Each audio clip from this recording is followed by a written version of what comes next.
CM Yogi Adityanath Uttar Pradesh में एक चुनावी सभा को संबोधित कर रहे थे। वहां पर उन्होंने कहा कि वोटिंग होने से पहले ही सपा हार मान चुकी है, तमाम तरह के आरोप लगा रही है। सीएम योगी ने कहा कि सपा कह रही है कि चुनाव जबरदस्ती जीता जाता है, तो भैया हम बता दें कि चुनाव जबरदस्ती नहीं जीता जाता है, चुनाव मतदाताओं के आशीर्वाद से जीता जाता है। और क्या कहा सुनिए।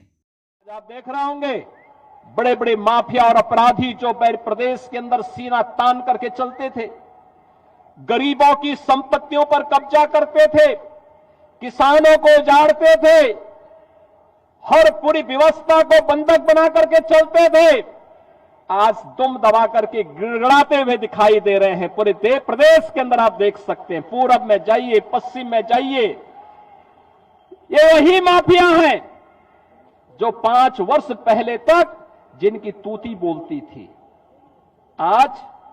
कैसे गिड़गिड़ा रहे हैं। ऐसे लगता है जैसे भीगी बिल्ली जैसे दिखते हैं, दुम दबा करके चल रहे हैं।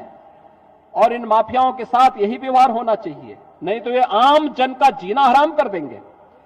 बहन बेटियों की सुरक्षा में सेंध लगा डालेंगे, गरीबों की संपत्तियों पर कब्जा कर देंगे और किसी भी शरीफ व्यक्ति को जीने के अधिकार को छीनने का प्रयास करेंगे। लेकिन हमने तय किया है, जो किसी गरीब का, किसी कमजोर का, किसी निरीह का, किसी बहन बेटी के लिए संकट बनेगा,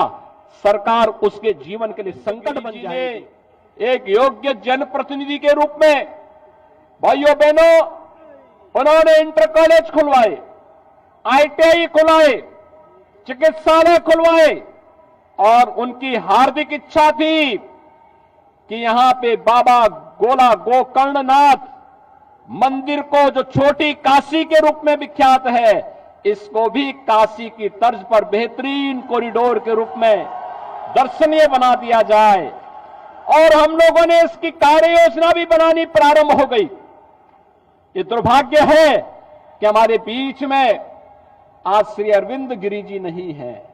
लेकिन उनके सुयोग्य पुत्र श्री अमन गिरी हमारे बीच में है, उनका प्रतिनिधित्व करने के लिए हमारे बीच में है। और भाइयों बहनों, सचमुच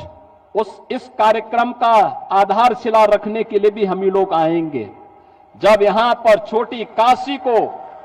वास्तविक काशी में बदलने के लिए, काशी विश्वनाथ कॉरिडोर की तर्ज पर आगे बढ़ाने के लिए,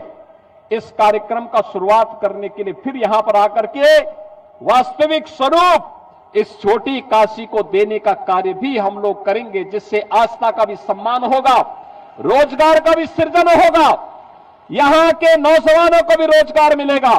और साथ साथ एक एक व्यवसायी का, पटरी व्यवसायी को पुनर्वास करके किसी को भी उजाड़ेंगे नहीं, लेकिन सुंदरीकरण का काम बेहतरीन तरीके से करते हुए यहां की जन आस्था का सम्मान करने का काम भी होगा। अभी से ढूंढने लग गई है, अभी से कहना शुरू कर दिया उसने कि